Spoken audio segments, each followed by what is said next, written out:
These back plates, they had a couple of screws going through here and they were capped off with little plastic things. So these just flip out like that. But I noticed the screws, I guess they just go out and they screw into the belly band. And this is what the screws look like after 30 years. So there's all the rust and corrosion. So obviously that's poking through the belly band, and water has been leaking in for 30 years. So that'll leak in, it'll seep, it'll weep all through the foam insulation down to the floors. So that's how these old trailers end up rotting, or the wood parts anyway. Okay, here's on the front, again with that wooden piece of panel on the front. They've just got these plastic caps on here, and then there's just 4 screws. These screws are about 2 inches long, but they drill through, and I checked the other ones on the back. They basically just go into the belly band. So chances are they would have poked through, water would have been able to seep in and wick all over the place. So I'm going to take those out. Chances are when I pull that one out it'll be rusted. First one coming out, I could probably break that with my fingers, it's so bloody rusty. So here's front passenger side. This is just the box they have made for a seat. Really flimsy construction. Like, it's lasted for 30 years and it's light. So and it was quick to put together. It's still fairly sturdy, but just easy. So they just put brackets into the floor like that and up. But then checking out the wood, you see again a lot of water damage on the wood. As far as I can tell, the only thing holding this in, there's 4 screws along this edge, 4 along this edge, and then just 1 screw here holding this bracket. That's just the support. It's not attached to the back wall at all. Now all the screws are so rusted that they won't come out, so I got to use the persuader. I'm not really worried about wrecking these too much as long as I've got the pattern and the measurements. I might not even use them. I might just make up a whole new design maybe.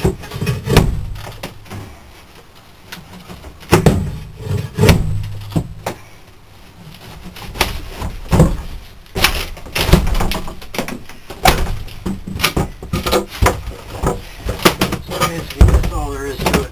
Nothing to it really. But that's all rotten. Okay, so I've removed, there's 4 bolts. I just removed them from here. This held up the table. And then this might be either on there. It might be glued on. Actually, I think it's just sitting there. Just over the years it's attached itself. It might be glued on a bit in the corner here.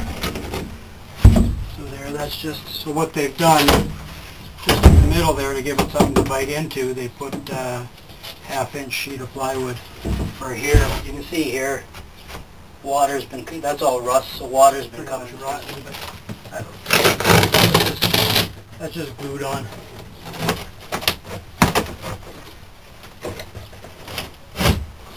You can see that's all rotten. I don't know what, I don't think there's any wires running here, but I gotta be careful. It's not a big deal. This stuff comes off a lot easier than the insulate in the little trailers. I know the little trailers, it's a bugger to get off, but this is coming off really easy. So this took about 5 minutes to peel this off, so it was pretty easy. What I'll eventually do is I'm going to sand this down. I don't know, it's been, I talked to a guy at the plastics place. He says I might just have to sand it. Or there's some kind of acetone or something you can get to clean that off. But what I want to do is I'll do the whole trailer, then I'll look around, like there's a screw coming through there, a screw coming through there, a screw coming through there. Where the bolts bolt on the door, they're just rusted right through. So water's been seeping in there for years. You can even notice this stuff here. There's a, you know, it's got that 30-year-old smell to it, so it's going to come out. Even the wood too has got that smell. Just using one of these putty scrapers.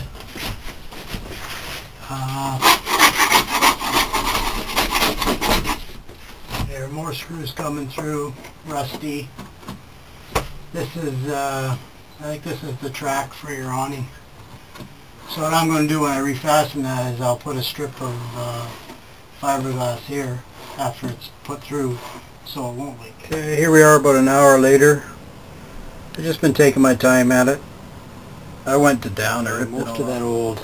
It's just foam. I had a fire going in the backyard. I took a piece out, threw it on the fire, it burnt like a son of a gun. So there's no fire protection in that. I've got some to do back here and in the back cupboard here. I gotta flip that down, I'll rip it all out.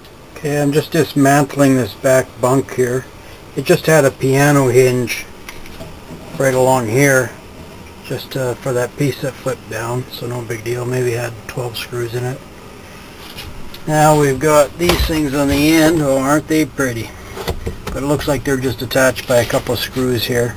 So this basically, and this is the hole where it's got a deadbolt lock that goes in there when you want to lock the cabinets, if you're using them as storage cabinets. And if you're not using them as storage cabinets, this piece here would fold down flat as a bunk. Here's the support here for the bunk, just for kids, so it's pretty light. This is hilarious. This is the piece of plywood they put around for the vent, but every screw on this side missed the wood. And so again, for 30 years there's been water seeping down. Oh man, they must have made this one on a Wednesday. Okay, I'm going to remove this section next. So where the power unit is, I believe that's the black water tank, and then this cupboard thing back here. But all that's involved, there's just 4 screws that'll loosen there. I'll have to unhook that electrical there. Then on the inside it looks like there's just screws here attaching it to the shower cabinet, and again just brackets on the floor, and again ones here along here. These ones again will probably be all rusty, so we'll work on this. All I can see holding this converter in is a bolt here, or a screw here and a screw here, so I'll try those. Again, you can see the wood here, it's all damaged by water. Okay, after taking those 2 bottom screws out, I've moved this forward a bit so I have better access to the wiring here in the back. Here's the main cable that was just under these clamps here. So these are the lines running to my receptacles. So I just want to loosen those up. That way I'll be able to push this unit right back and set it on top of the black water tank.